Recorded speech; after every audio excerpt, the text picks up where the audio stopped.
நானேன் அடங்காத ஸ்வரூபமானேன். ஆணும் நான் தான், பெண்ணு நான் தாங்க. எல்லாம் ஆமா ஆமா மச்சமுனி நானும் அப்பா என் மாயச்சொரூபம் அறிவாயோ, உமையானேன் செவிடானேன் இந்த உலகம் எங்கும் நானானேன், பித்தனானேன் பேயனானேன் என் பெருமை அறிவார் யாரும் இல்லைங்க. பித்தன் நான் தான், பேயன் நான் தான், இந்த உலகம் ஆணும் நான் தான். உலகமே அவன் தானேயா, உலகமே அவன் தானேயா. இதுல இந்த உலகத்துல நடக்கிற சம்பவம், கரூர் சம்பவம் எடுத்துருங்க. நானும் இதெல்லாம் ஒரு பெருசா, ஏன்னா உலகம் முழுவதும் என்ன நடக்கணும் அவன் நிச்சயித்திருக்கான், முன்பே தீர்மானிக்கப்பட்ட களி. அந்த யுகம் இப்படிதான் அழியணுங்கிறது எல்லாம் முன்பே தீர்மானிக்கப்பட்டிருக்கு. அதனால நம்ம இதுல யாரும் குற்றம் சொல்றதுக்கு எனக்கு மனசு இல்லை. ஏன்னா எல்லாம் கர்ம விதியின்படிதான் நடக்குது. ஆனா அவனவன் கர்மம் அவனவன் கூட வருது, தப்பவே முடியாது. செந்தில் பாலாஜியை குற்றம் சாட்டுறாங்க. செந்தில் பாலாஜி தப்பு பண்ணாரா ஒரு ஈசன் பிடிக்கும் தப்ப முடியாது. என்னென்ன ஆக்கினை உண்டு, கொஞ்சம் நெஞ்சம் கிடையாது. யாரு தப்பு பண்ணாலும் இந்த மக்களும் பாருங்கய்யா, கொஞ்சம் கூட நான் தப்பா நினைச்சுக்காதீங்க. அந்த சுய அறிவுங்கிறது இருக்காங்கிறதே எனக்கு ஏன்னு கேட்டீங்கன்னா, நான் கேக்குறேன் உன்னுடைய இந்த இளைஞர்களை பத்தி கேக்குறேன். ஏன்டா உன் தாய் தந்தையை விட விஜய் உயர்ந்தவனா உனக்கு கேக்குறேன். தாய் தந்தையர் இன்னைக்கு எவனையா தாயை பாக்குறேன் தந்தைய பாக்குறேன் அடிக்க மாட்டான். நதிகளுக்கு தாயா பால் வாங்கி ஊத்துவாங்க.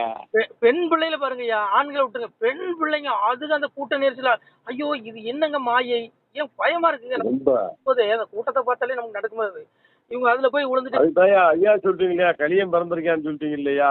நான் களிநேசம் தான்யா. ஏன்னா அதாவது களிய சாமியை சொல்றாருல, களி என்றால் எளியல்லவே கனையாளி வேண்டாமே வலிமாய நினைவு மாய்மாலை என் மகனேங்கிறாரு. மாய்மாலை என்ன எல்லா இதயத்திலயும் இருக்கு, ஆட்கொண்டான் களியன்.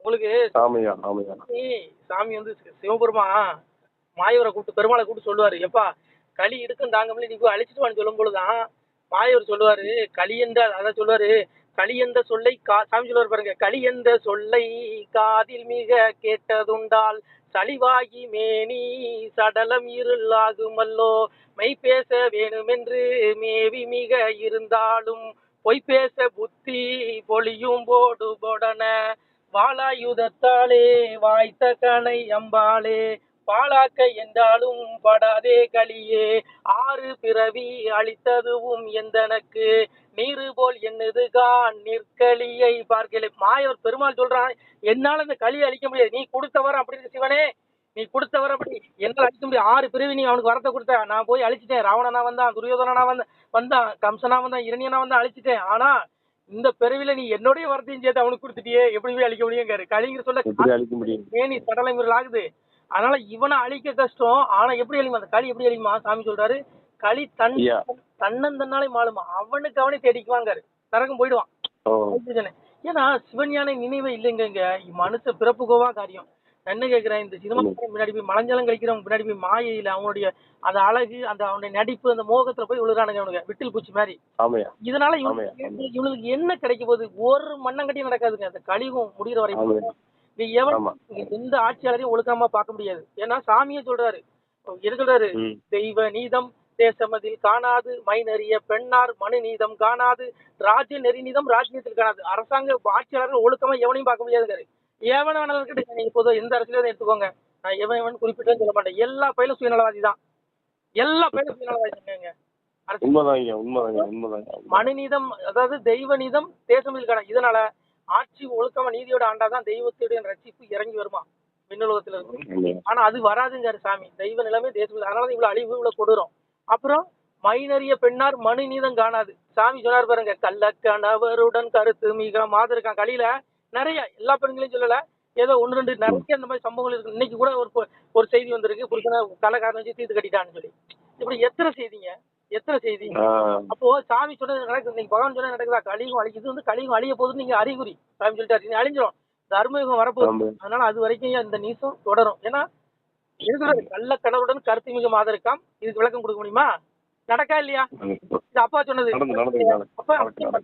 அப்புறம் சாமி சொல்றாங்க, மனுவதிலே கற்பிகளாம் மாதர் கற்பிழந்து தனுவாய் புருஷனோட தன் வாக்கு கேளர்கள் கேட்க மாட்டான், புருஷன் சொல்ல கேட்க மாட்டாங்கிற. நான் என்ன கேட்கறேன், எத்தனை வீட்டுக்கு உண்மையா கரெக்டியா நீங்க சொல்றது கரெக்டியா? இந்த விஜயை பார்க்க பிறகு எத்தனை வீட்டுக்காரன் போய் சண்டை போட்டு பண்ணி போக வேண்டாம் அந்த கூட்டத்துக்கு. உண்மைதாயா.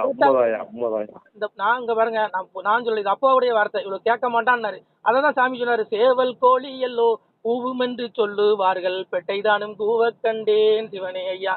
சேவ கோழி கூறதான் இயல்பு. ஆனா கலியுகத்துல பொட்டை கோழி கூவுது இல்ல, பெட்டை கோழி கூவ ஆரம்பிச்சிருச்சு இல்லையா? ஆரம்பிச்சுல. இதான் சாமி சொன்னாரு, ஆண் பிள்ளை சாமி சொல்றாரு, ஆண் பிள்ளை மீசையது பெண்ணுக்கு ஆகி வரும் முன்னாலே வெண்தூபம் முக்கோண மாய்பீரகம். நான் இது விளக்கம் கொடுக்க முடியுமா? இது அப்பா சொன்னது, நீங்களே புரிஞ்சுக்கோங்க.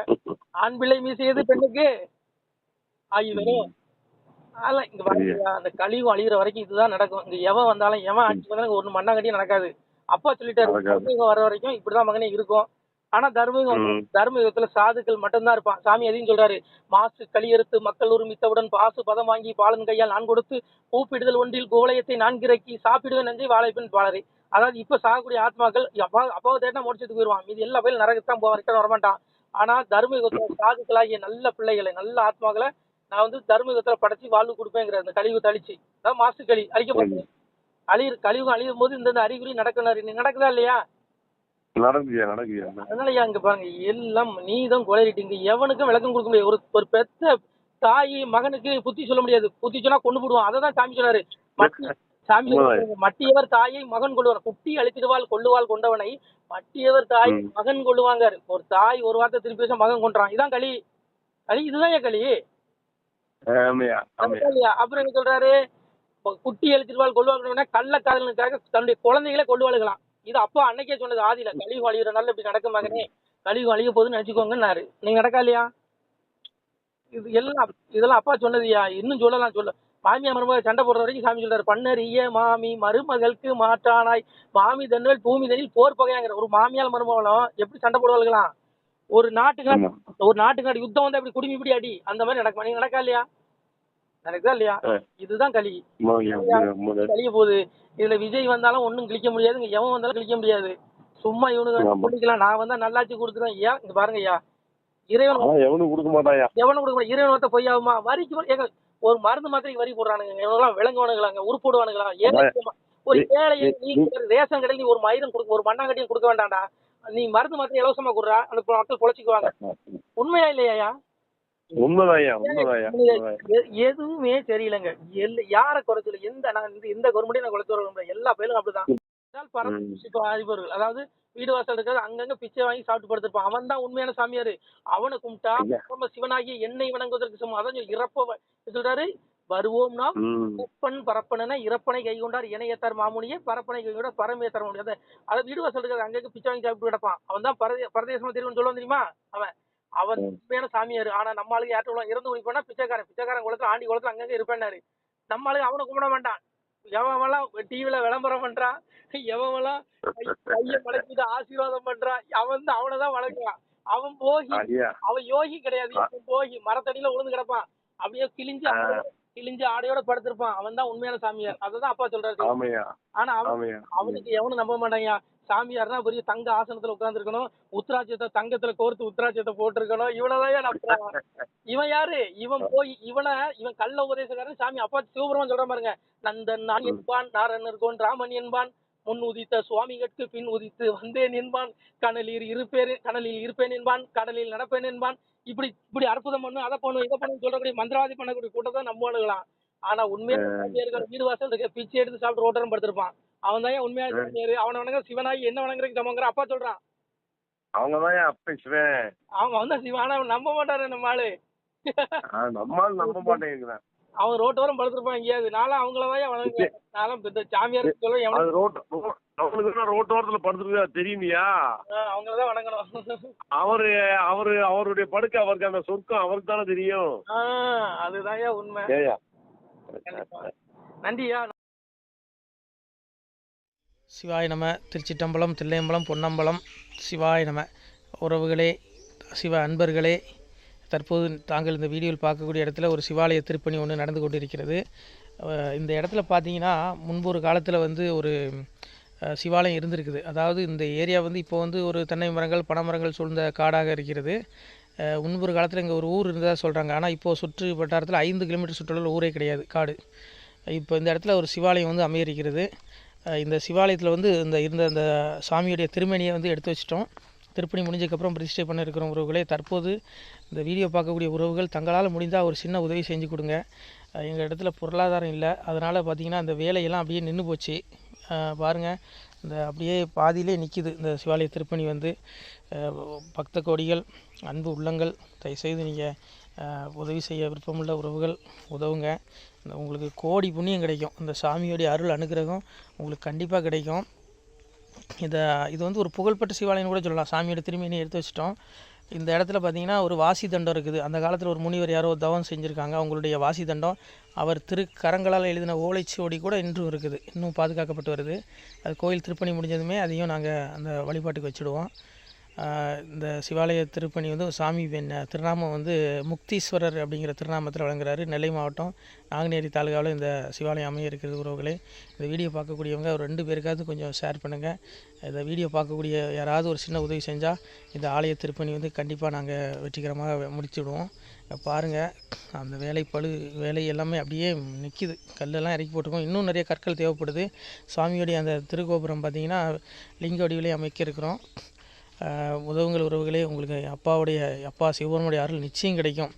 எம்பெருமான் சொல்வான், வாழுவீர் தாழ்வில்லாமல் மக்களும் கிளைகள் கொஞ்சி நாளுமே மகிழ்ச்சியை கூர்ந்து நலமுடன் வாழும்போது நீளுமே எனது செங்கோல் நீதியும் நெறிபோல் வந்து ஆளுமே உங்கள் தன்னை அன்புடன் அலையாவண்ணம். உங்களை எம்பெருமானுடைய அப்பாவுடைய திருவாசகத்தாலேயே வாழ்த்துறோம் உறவுகளே. ஆணுடன் பெண்ணும் பெற்று அதிகமாய் செல்வமாகி தானுடன் நினைவுமுற்று தர்மமும் நெறியும் கற்று வேணும் நீள் காலமெல்லாம் வெள்ளியர் உடனே வாழ்ந்து போனுதல் கமலநாதன் பொற்பதம் பெற்று வாழ்வீர். அந்த ஈசனுடைய பொற்பதம் நிச்சயம் கிடைக்கும். உங்களுக்கு இகத்திலும் சுகம், பரத்திலும் சுகம். உங்களுடைய கர்ம வினைகள் மன்னிக்கப்பட்டு உங்களுக்கு நிச்சயம் மோட்ச வீடு கிடைக்கும். இகத்தில் பூரண ஆயுளுடன் நோய் நொடி இல்லாமல் வாழ்ந்து நீங்கள் பரவாழ்வும் பெறுவீர்கள் உறவுகளே. மக்களே, நீங்கள் எல்லாம் வாழ்பொன்னம் பதியிற் சென்று முக்கியமான யுகநில மதிலே தன்னால் கக்கிய பொன்கள் ஸ்வர்ணம் கைமணம் குளிர அன்னம் பொக்கிஷம் நிறைய வைத்து புகழவுண்டு இனிதாய் வாழ்வீர். இந்த இகவாழ்வும் பரவாழ்வும் உங்களுக்கு சுகப்பட அப்பன் ஈசனர்களால் வாழ்த்துகிறோம். இந்த திருப்பணிக்கு உதவி செய்ய ஒரு ஜிபே எண் சொல்கிறோம். இந்த எண்ணில் நீங்கள் உதவலாம். நீங்கள் இந்த எண்ணிலே நீங்கள் தொடர்பு கொள்ளலாம். ஜிபே, ஃபோன்பே, வாட்ஸ்அப் எல்லாம் இந்த நம்பர் தான். 93 85 44 31 06 93 85 44 31 06. இந்த எண்ணில் நீங்கள் உதவலாம், தொடர்பும் கொள்ளலாம். வாட்ஸ்அப்பு இந்த எண்ணு தான், ஜிபே இந்த எண்ணு தான் உறவுகளே. முடிந்தளவுக்கு 2 பேருக்காக ஷேர் பண்ணுங்கள். இந்த வீடியோ பார்க்கக்கூடிய யாராவது ஒருத்தர் சின்ன உதவி, நீங்கள் வந்து பெரிய அளவில் செய்யணும் கூட, நீங்கள் ₹1 நீங்கள் தந்தாலும் மனசார வேண்டி ஏற்றுக்கிறோம் உறவுகளே. உதவுங்கள். முடிஞ்ச அளவுக்கு ஷேர் பண்ணுங்கள். நன்றி. சிவாய நம. திருச்சிற்றம்பலம், தில்லையம்பலம், பொன்னம்பலம்.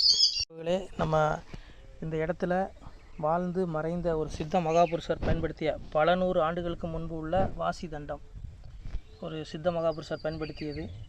அவர் திருக்கரங்களால் எழுதிய அந்த ஓலைச்சுவடி கூட பாருங்கள், இன்னும் பாதுகாக்கப்பட்டு வருது. இந்த சிவாலயம், நம்முடைய அந்த சிவாலய திருப்பணி முடிந்ததுமே எம்பெருமான் அவர் எழுதிய அந்த சிவனை பற்றி புகழ்ந்து எழுதிய அந்த பாடல் வரிகள் இதில் இருக்குது.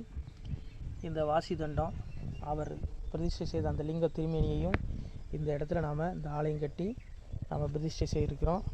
அனைவரும் இந்த ஆலய பிரதிஷ்டைக்கு கண்டிப்பாக வரணும். முடிஞ்ச அளவுக்கு இந்த வீடியோ பார்க்குறவங்க உதவி பண்ணுங்கள் உறவுகளே. பொருளாதாரம் இல்லாமல் திருப்பணி நின்று போச்சு. முடிஞ்ச அளவுக்கு ஷேர் பண்ணுங்கள், உதவுங்க. நன்றி. நம சிவாய. திருச்சிற்றம்பலம், தில்லையம்பலம், பொன்னம்பலம். இந்த புண்ணிய பலன் தங்களுக்கு கோடான கோடியாக வரும் உறவுகளே. நம சிவாய்.